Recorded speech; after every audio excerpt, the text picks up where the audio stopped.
Last lesson gave us a chart that tells us when something changed. That is necessary, and it is nowhere near sufficient, because a chart on a screen that nobody has agreed to look at is decoration. Two documents turn a chart into a system. The control plan says what gets watched, how often, and by whom.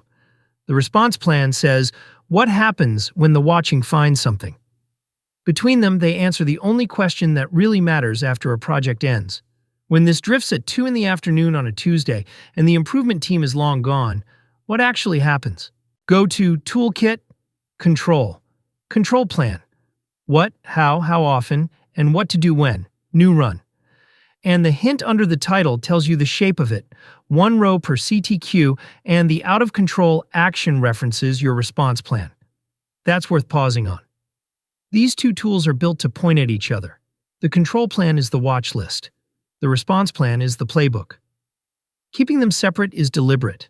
The watch list changes when the process changes, and the playbook changes when the organization does. Row 1 is the number this entire project has been about. Characteristic: first response time. Specification: a daily mean of 6 hours or less. How it's measured: from the ticket export, as a daily mean, the very same number that fed our control chart. Sample size: all tickets that day, because we aren't sampling, we have the whole population. Frequency: daily. Owner: Marcus Webb, a person, not a team. And the out-of-control action points at response plan rule 1.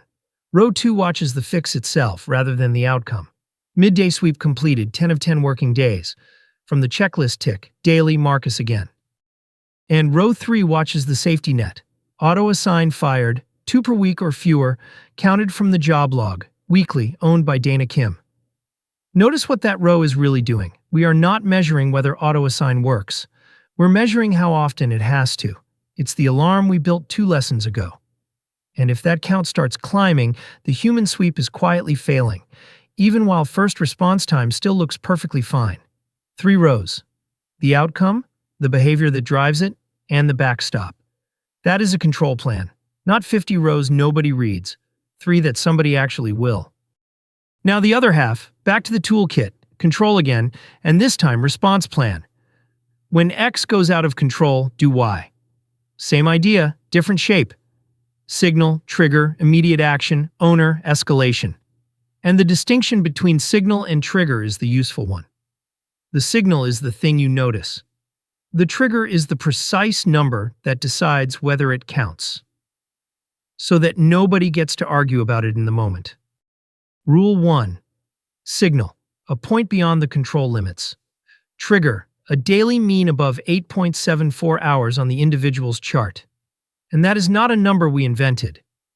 It is the upper control limit the chart calculated for us last lesson. Immediate action, pull that day's tickets and check whether the sweep ran. Owner, Marcus, escalation. Priya if it repeats the next day. Rule 2, signal, sweep not completed.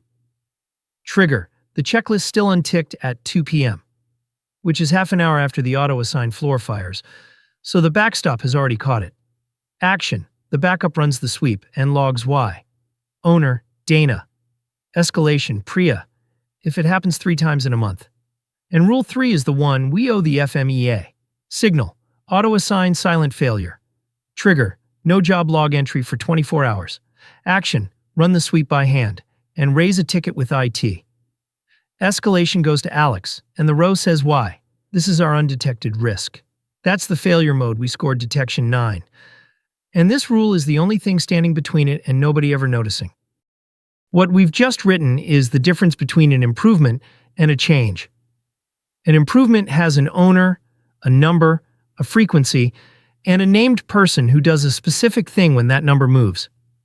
But there is still a gap. Everything we've written assumes somebody knows how to do the work correctly in the first place. Marcus knows how to run the sweep, because he invented it. Whoever replaces Marcus in 18 months does not. Next lesson, the SOP and the audit checklist. Standard work that outlives the people who wrote it. See you there.